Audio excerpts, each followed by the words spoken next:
Guitars in partnership with the Music Source brings you Lickfest 2024. Para sa round na ito is special dahil makasama natin ang ating wildcard contestant na si Marlon all the way from Pasig. Kakaharapin niya si James ng Valenzuela. Meron kayong tag 1 minute each. Meron tayong 2 rounds. Palupitan, syempre. Nag-toss coin na tayo at ang mauuna ngayon ay si James ng Valenzuela.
Alright!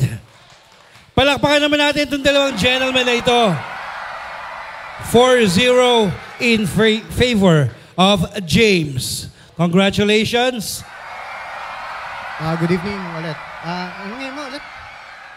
James and Marlon, congratulations sa inyong dalawa. Congratulations sa bro, sa'yo ako. Na-appreciate ko yung Locrian na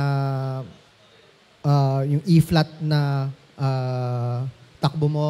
And kay Marlon, versus kay Marlon na all throughout E minor, G major, yung technique mo, yung ibabaw sa akin. Congratulations. Bro, galing pa rin.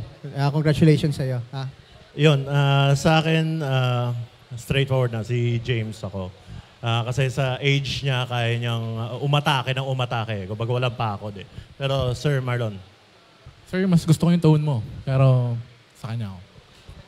Sa tone, kay Sir ako. Pero sa technical and skills, kay James. I vote, since League Fest to, I vote for James.